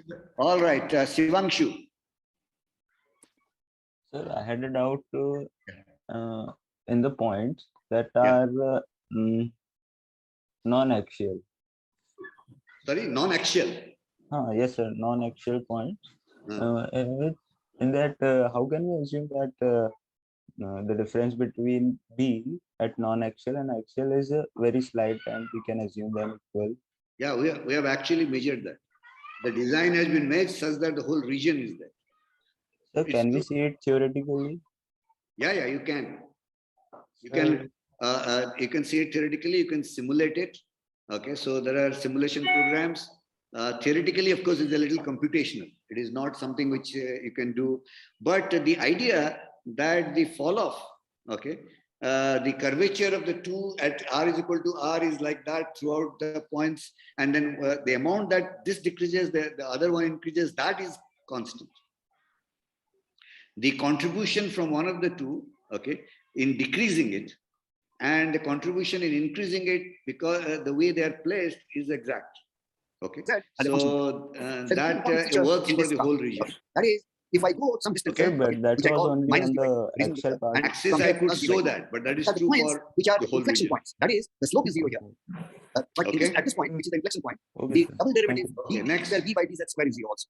Okay. There is, of course, Because similar first derivative it's a highly symmetric object, so lots of things happen. But here, we demonstrate the concept by using the axis, and the slope but there are is a lots constant. of other And things hence that this is happen like, because of the because symmetry. you can see that this All right. is positive curvature, and then this is negative curvature. So this goes over from Om negative, Srivastava. positive curvature to negative curvature at this point. Similarly, it changes curvature at this point, symmetrically. Yeah. All right. So these 2 points, inflection points, and I have put that as d by 2. Okay. As d by Om 2. Srivastava. Sir, he hasn't raised his hand. Oh, I see. Then who has raised hand? Next, please. Yeah, sir, I had doubt that I just wanted to confirm that argon pressure is purposely kept low so that the electron do not collide too much with the argon and lose energy and the radius shortens, right? Correct. And there is a lot of physics in why it remains a nice circle. Okay, there is a self-focusing effect which you are not discussing. Okay, it ionizes, but these ions themselves get arranged in such a way that they don't let the electrons scatter away. Okay, so that's a little bit more complicated analysis. But yes, there is an optimum in which it moves and yet it scatters. If there's a fully scattering regime, then it will not complete its circle. All right, and if it completes its circle very nicely, then we will not see the light. All right, we'll see only a spot. Okay, so but we want to make it visual, and hence there is an optimized pressure at which both things will happen. And the ions created in the path create a self-limiting thing such that it doesn't become too broad. There is a breadth to the line that you see. All right, but that's a little bit more complicated analysis. Yeah. Okay. Also, sir, why do we need the Tesla meter here when we can calculate the magnetic field? You actually, in the experiment, we ask you to do both theoretical and magnetic and then compare. Okay. And of course, you have to first analyze in the first part of the experiment just the magnetic field as a function of position. All right, I got it. And Okay, sir, next, yeah. Diagram of that, the electron emitter, and that I understood the concept that we emit the electron from tungsten like material, and then we move it across a potential and give it energy. But sir, the diagram which is given in the manual, I'm not able to follow. How are they generating? No, this is just, see, it is just there is a separate power supply for 6.3 volts, which is the heater. All right. And then there is a 0 to 300 volts is there. Okay. And then it is done in such a way that it is minus 50 on one of the electrode and around 250 on the other electrode, and they are changeable. Yeah, so in the diagram they have shown minus 50 and 250, but like they have shown some battery and some wires also connected, and I'm not able to follow how that potential will develop. Why? This is just from the battery. This is from the power supply. It's just a power supply minus and plus, and with a center tapped as 0. What is that? I mean, this is just battery division from minus 50 to plus minus 50 to 250. We have taken a center 0 such that there is a minus 50 on one side and the other can be changed from 0 to 250. So I'm just not able to follow. Maybe you could show. Just see the diagram, and that is it. There is no circuit element. It's just a battery, and you are tapping at different points to get different potential. Those are simple perfect wires. Okay, all right, sir. Okay, so this is like tapping of a let's say a transformer. Okay, a center tap transformer. Okay, but here it is not AC, it is DC. It's a DC power supply. Okay, and so what you were talking about is this.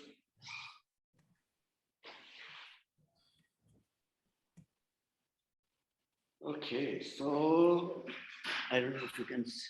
That's okay. You can see this. This is the diagram. Yes, sir. Okay, so 6.3 volts goes to the power supply separately, and there are two terminals between minus 50 and plus 50, and there is a center tapping at 0. All right. And so the center tapping at 0, that white circle. Yes, yes. So what does it do exactly? Meaning such that I can make it minus 50 to 250 at 300 volts, but I have divided the 300 volts and one into the lower thing is minus 50 and the other thing is plus 250. Okay. Okay. As a reference point. All right, this is the power supply.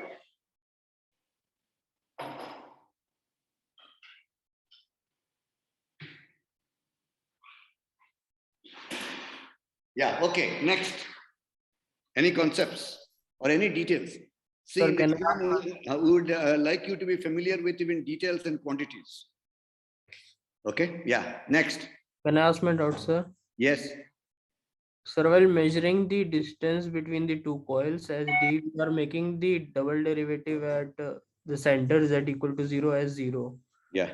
Sir, we are making the double derivative at the z equal to 0 as 0. But how, from this, how can we ensure that the magnetic field is uniform? Just to show. Now, this is just to show that at z is equal to 0, both are linear and they're cancelling, right?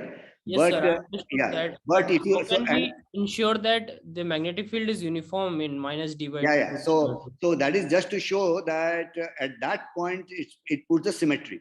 After the symmetry is done, one is exactly going in the same formula down, and the other is going with the same formula up everywhere on the axis. In fact, everywhere in that region.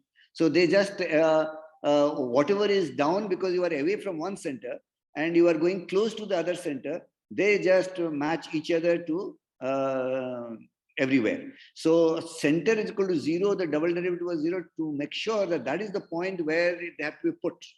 Okay. Once that is there, then we take care of the symmetry. Okay. So the symmetry exists. So by that we can also conclude that the magnetic field will be uniform between minus d and plus d. Exactly. And how much it will be? It will be the same as what done at z is equal to 0. And at z is equal to 0, I can analytically find out exactly what it is. So could you explain the symmetry point again? They're symmetrically placed, right?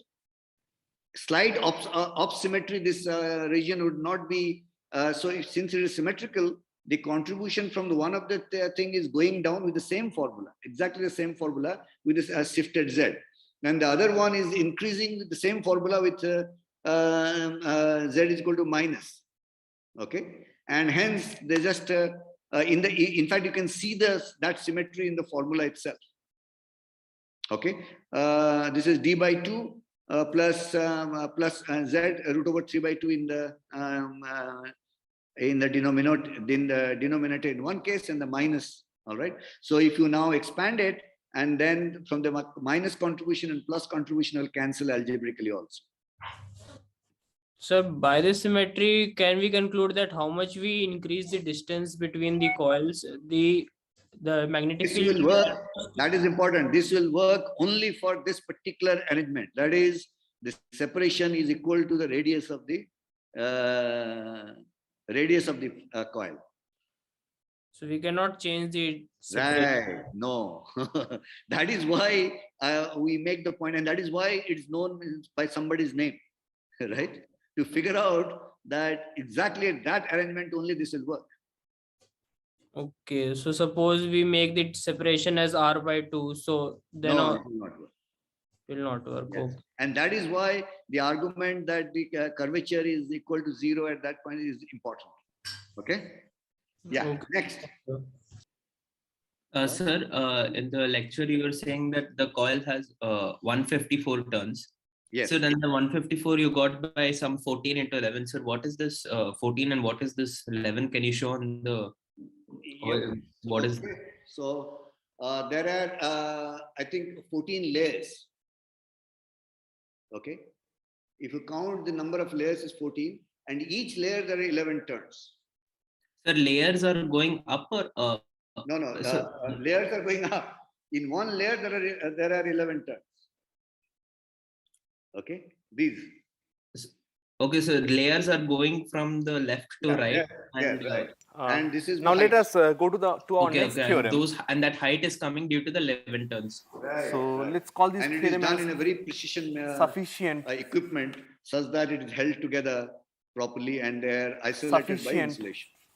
Sir, yeah. So in that coil there was a thread, a white thread. So what is the purpose of it? Only to like the coil. Locate the center. Yeah. So put two diameters so that their cross section goes to center. So this is just to locate the axis during the experiment. Sir, and the sir, like the Tesla meter was used to do the first part of the experiment, right? That is to like obtain the axial component. That is why it was used, the Tesla meter. Yeah. Oh, okay, sir. Then, sir, but if I wanted to do the experiment with the electron, I can calculate theoretically also, right? Using In fact, you are supposed to do both. Oh, okay, sir. And the Tesla meter measure the actual experimental field, calculate from the Helmholtz coil formula, and then you can compare the two. Okay. Okay, sir. Sir, and the Tesla meter measures the magnetic field by basically just doing EVB equal to E into electric field, like QVB. Right. And it just gives the B value. Right. Okay, fine. Okay, sir. Got it. I have explained that in the video, right? Was it not clear? Yeah. No, I was just confirming. Okay. All right. Next. Please raise your hand so that I can see. I don't. So you said that Hall effect is more pronounced in semiconductor as compared to metals, and also the Hall effect is mainly due to the free electrons. So shouldn't it be that metals have more pronounced Hall effect? No. I have given you the formula also. So there you'll see EY, that is the Hall effect, or EH is equal to RH, that is the Hall coefficient, okay, into JX and BZ. Now RH is the Hall coefficient. That depends only on the material constant. That is 1 by ME. Okay. So it is inversely, Hall field is inversely proportional to the free electrons, concentration of free electrons. Okay, sir. And in the end of the, in that video towards the end, you said that when you misalign the axes, then the circle turns into a helix. So how did you misalign? Like I get by rotating. Just by rotating this. Okay, sir.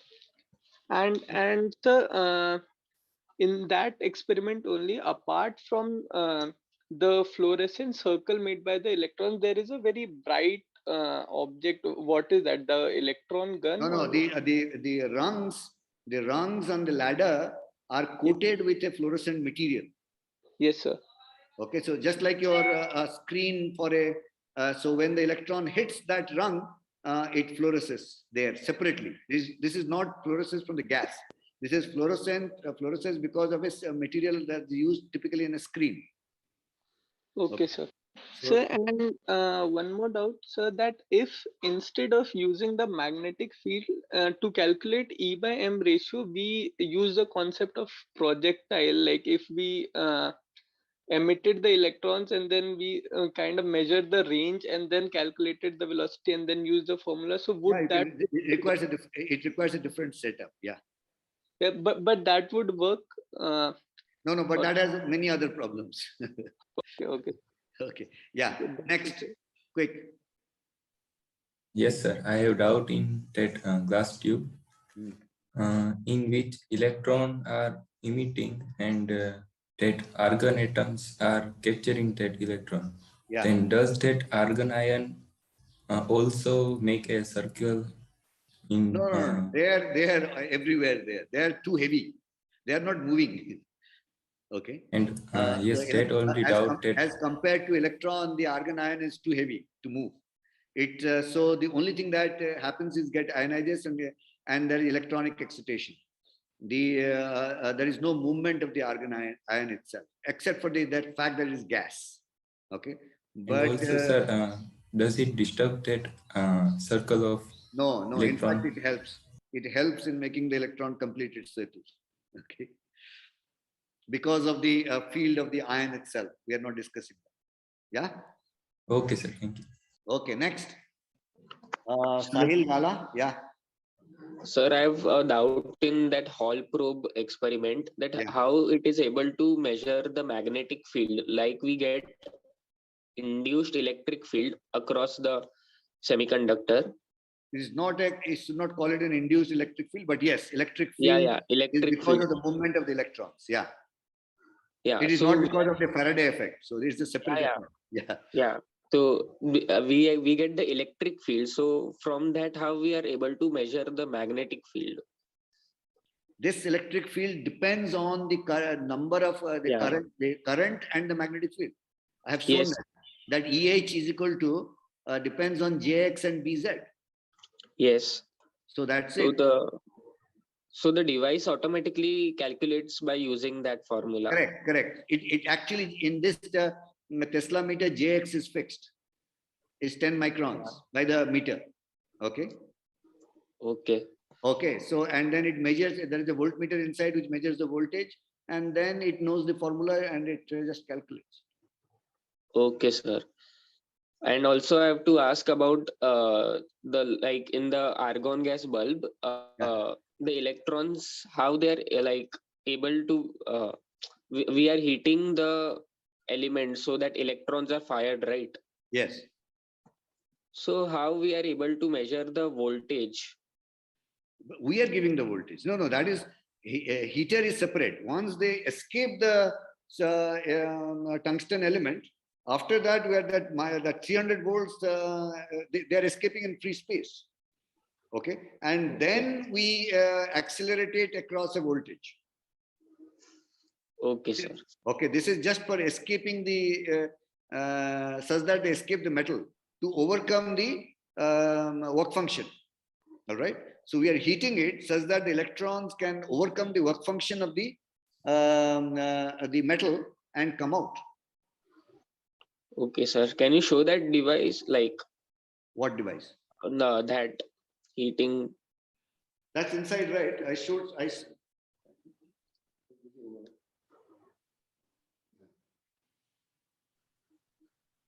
That is inside that. I had shown you that. So it is that this one. Sorry, this one you see? Yes. Yeah, so that is inside. It's inside that. Okay, it is inbuilt. Oh. Yeah. Okay, thank you, sir. Okay, next is Aryan Tiwari. Yes, sir. Good morning, sir. I just had a very small doubt, and the doubt is that in the last section of the video, when you showed electron evolving in the perfect circle to a helix, right? Yeah. So, sir, in that, sir, you have changed the direction of the velocity, right? Correct. So, sir, like which device was actually responsible to do that? If you could show. Which device? No, I just misalign it. Okay. Okay. Okay. So here there is a degree of freedom. Mm-hmm. Yes. So I misalign a little bit so that it is not perpendicular to the axis. Okay. Okay.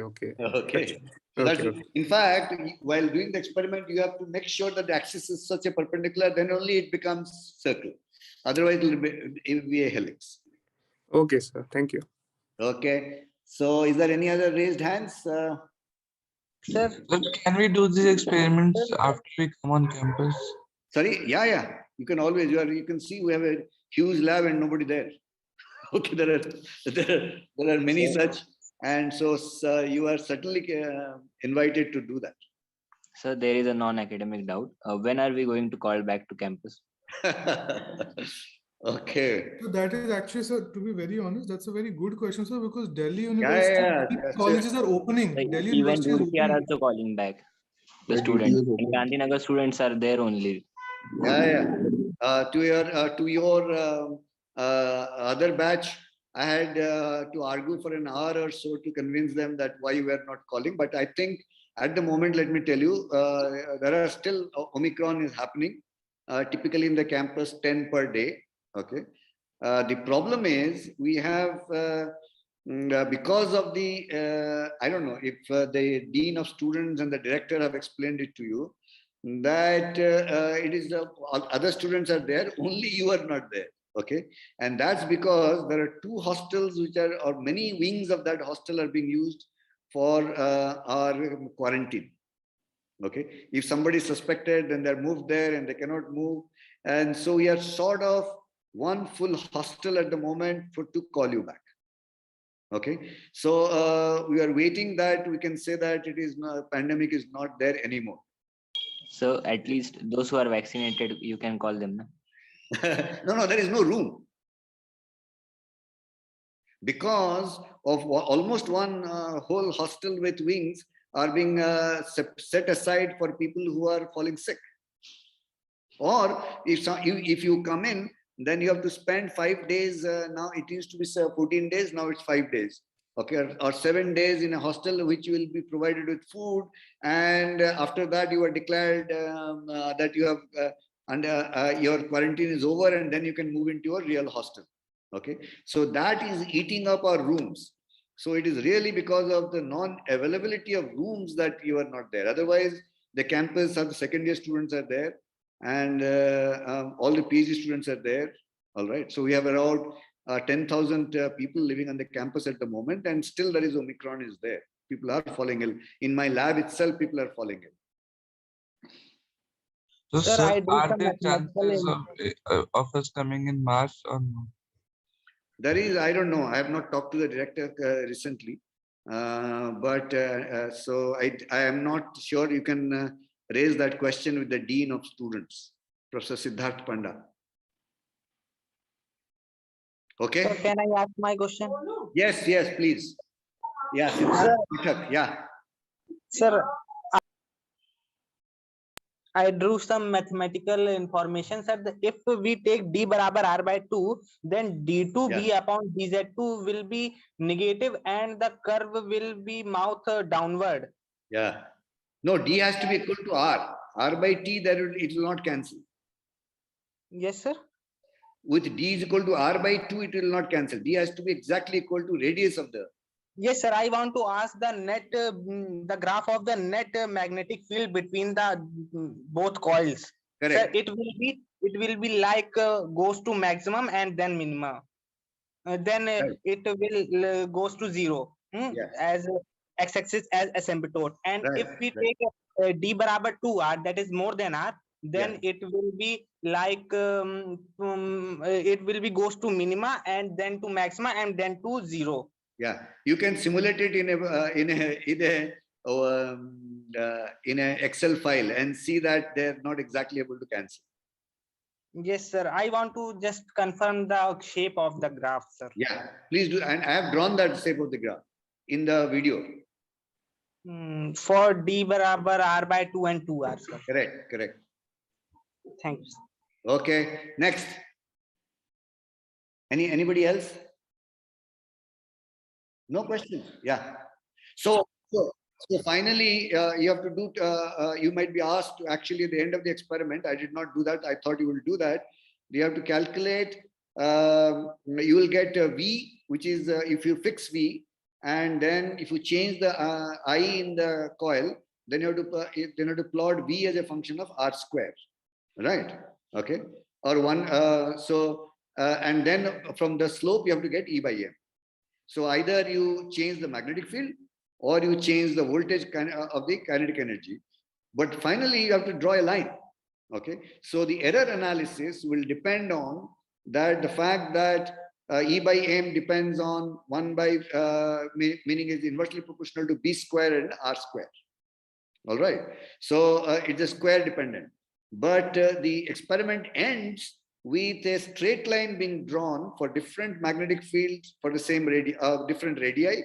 Okay, or you change for different voltages that you have to get the same radii. Radii are fixed 2, 3, 4, 5.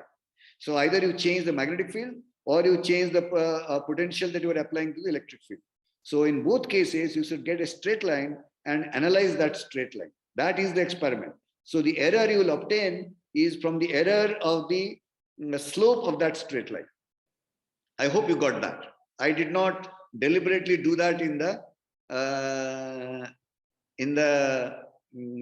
video. So, but if you want, I can give you a set of data for you to analyze. Okay, next question. So could you explain the error of the slope again? When you draw a, suppose, let's say, the potential that you are applying for getting the kinetic energy to get, okay, so V, and then you plot it as a function of R square. Let's say you have fixed the B.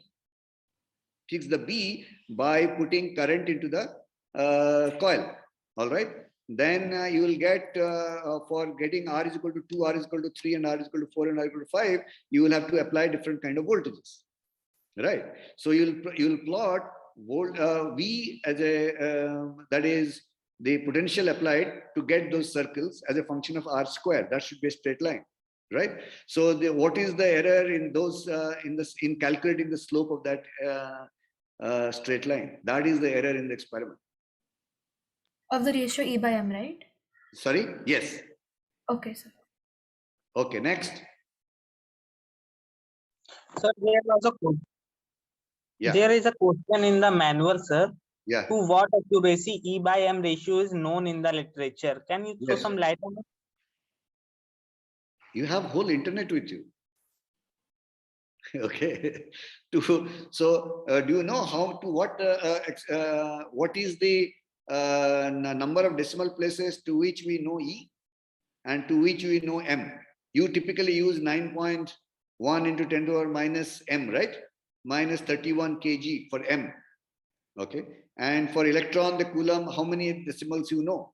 So from which one is the limiting factor? Both are known to great, and please find out from internet.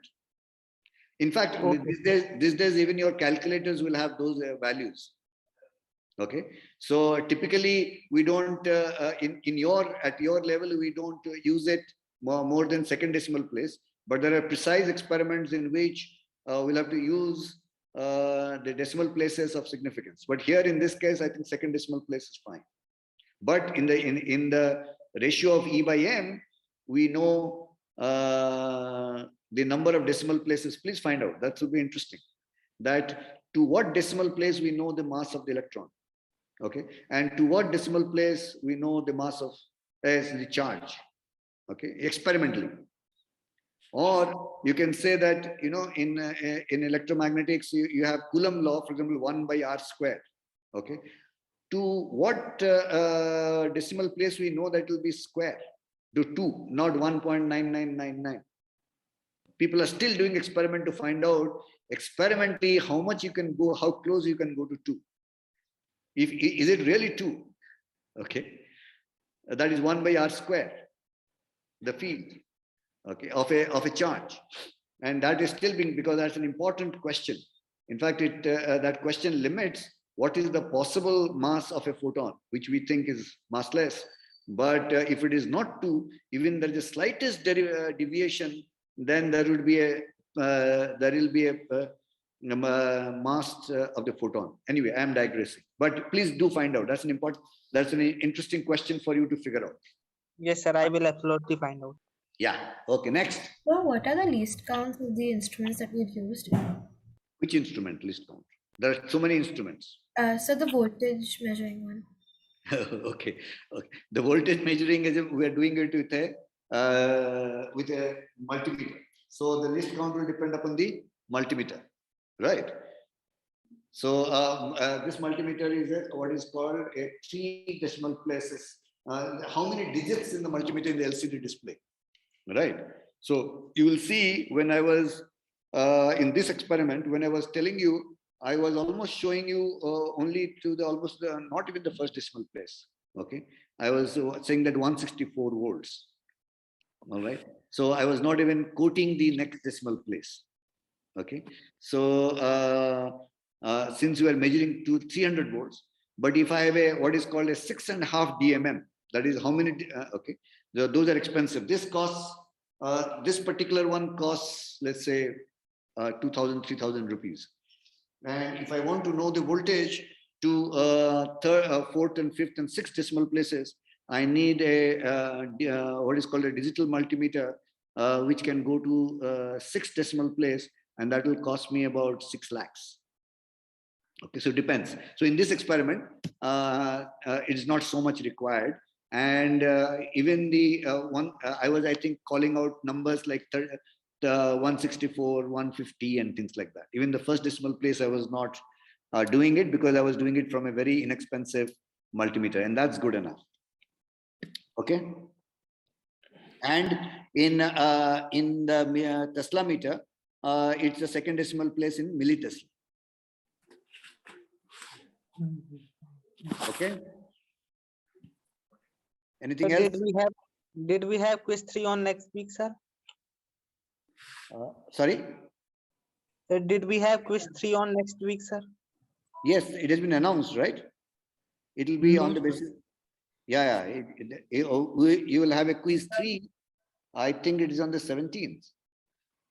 Today is 10th. Yeah, 17th. Next week.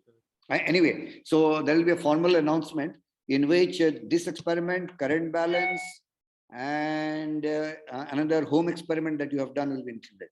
But go by the formal announcement that we will send you. Okay, sir. Yeah, so this experiment is included in the next quiz. And the current balance that you must have discussed last week. I was not here, but you must have discussed that. And also, sir, what about couple pendulum? Sorry, one by one. Only Rohan Kumar. Yeah, tell me. How much error is expected in the experiment? Not expected. You have to calculate it. Sir, Please. I calculated 12.5 and 9.55. 12. You should always reduce it to standard format. If it's 12.5, 1.25 into 10 to the power something, right? Okay, and then report the error. So what was the error? 12.5%. 12.5% is the error. Okay. Yes, sir.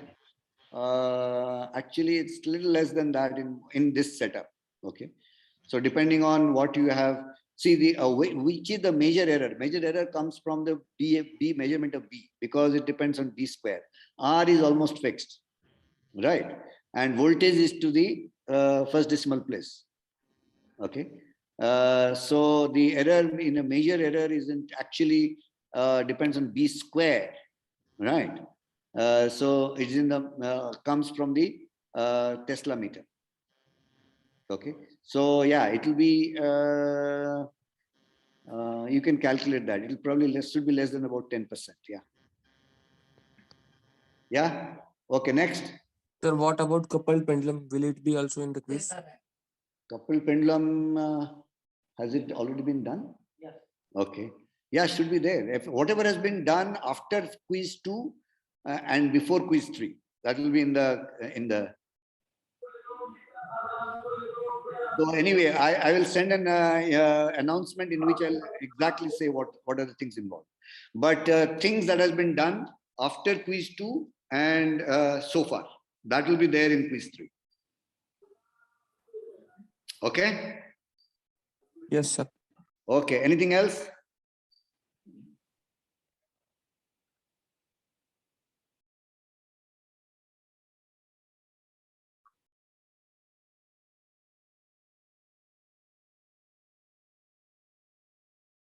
Yeah.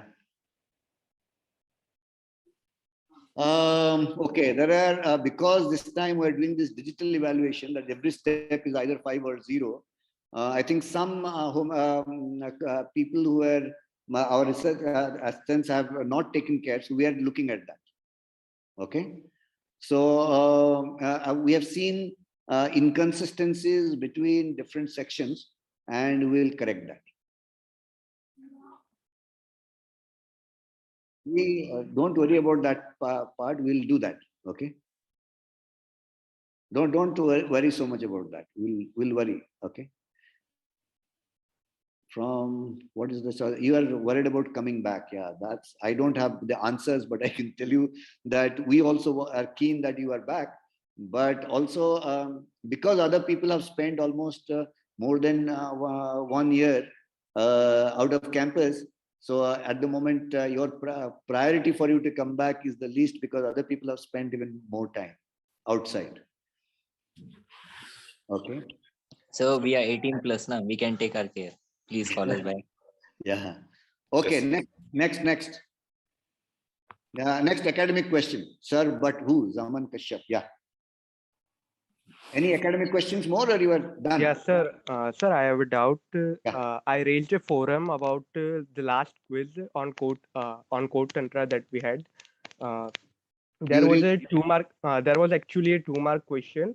I was getting my answer as 4.02%, and the expected solutions were given as 4.00, and 2 expected solutions were given as 4.01%. Kelkar sir told me that he will correct that, but it's not been corrected yet.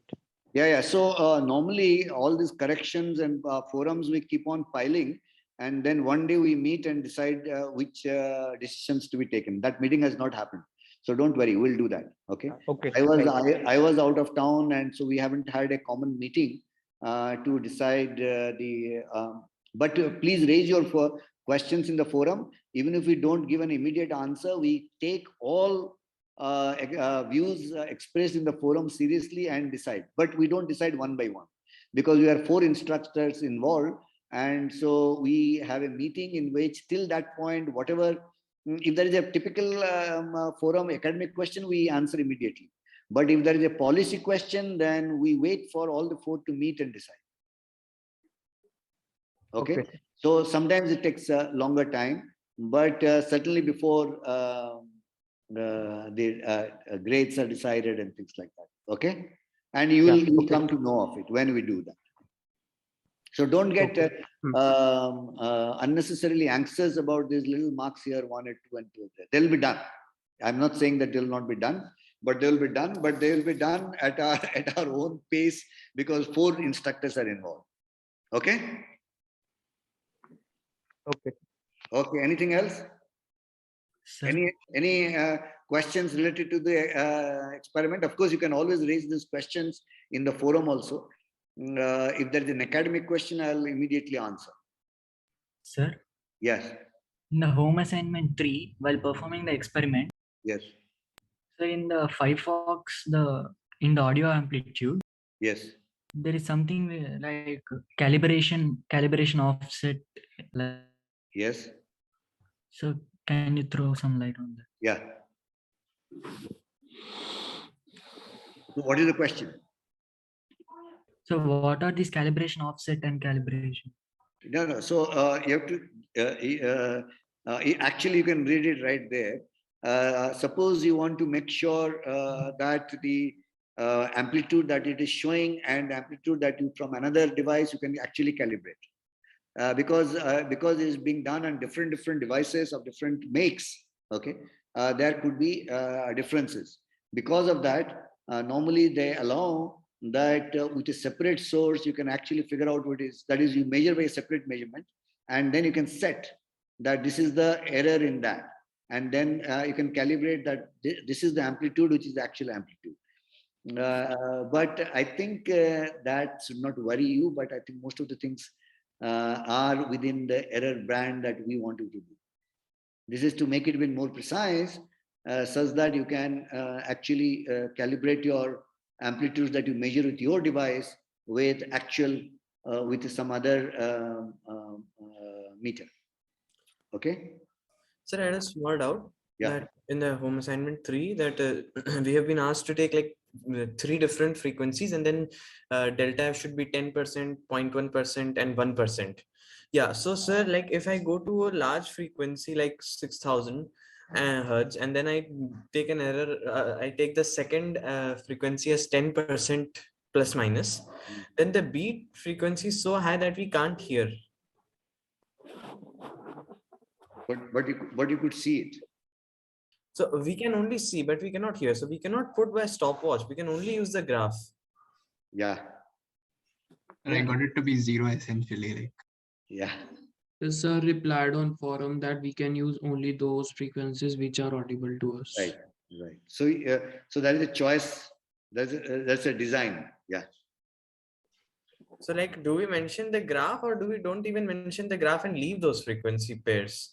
So we actually look at what option you have taken, right? The choice of frequencies should be such that it is done the way it has been said. Okay.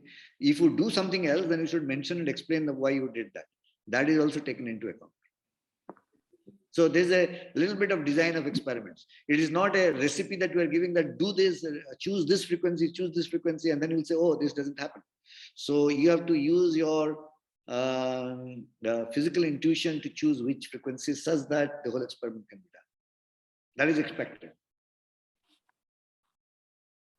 Yes? So what are we finally supposed to give the result in the experiment?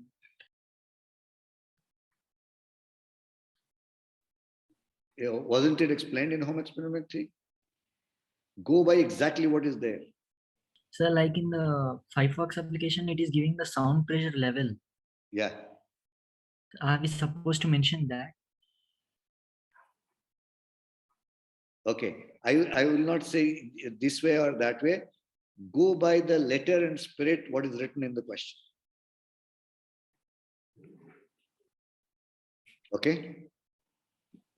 Because we evaluate your answer in, or the people who are correcting are told exactly, has the model answer been uploaded so far? I don't know, I have not seen.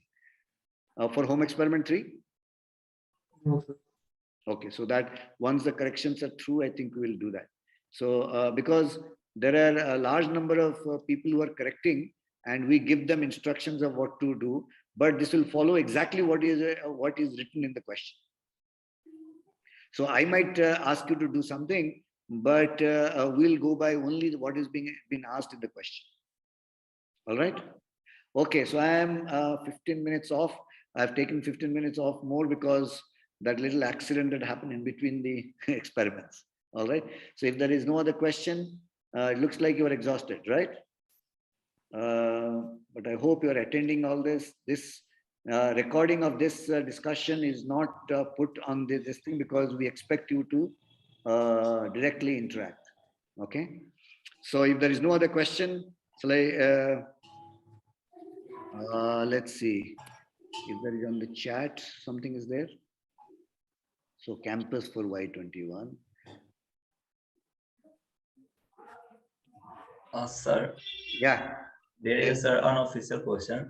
Yeah. Sir, we can hope that after leaving of the final batch of our college, we are coming next 2 and 3 months, fourth year student, that will then our campus will empty.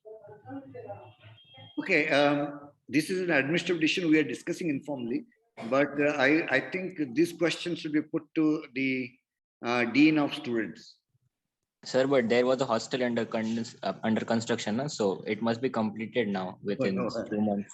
I am not aware of this situation. All right. So I think such questions, I think you should really direct it to the Dean of Students. So means should we mail them, or is there any other way? No, you can mail them, no problem.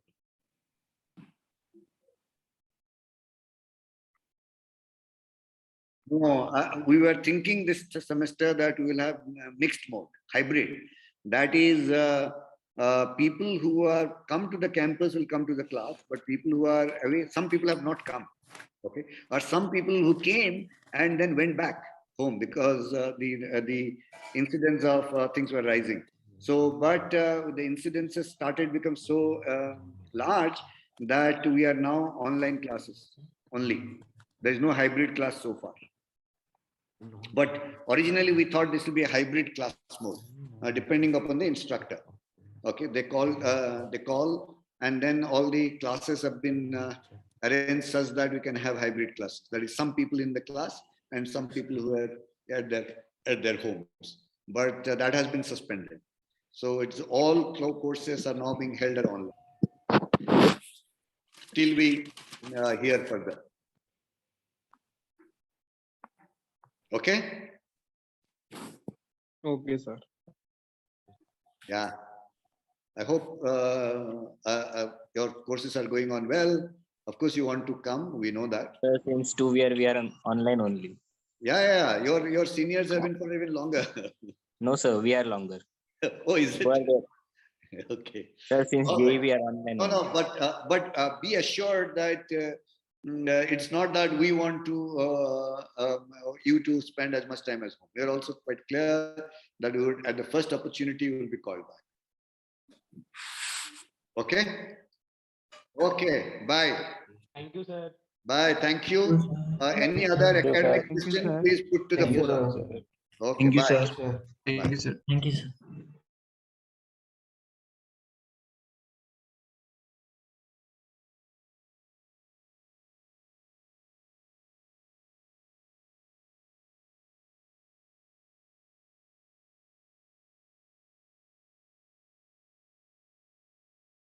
Okay. Bye. Thank you, sir. Bye. Thank you. Any other academic question, please put to the forum. Okay. Thank you, Bye. sir. Thank you, sir. Thank you, sir.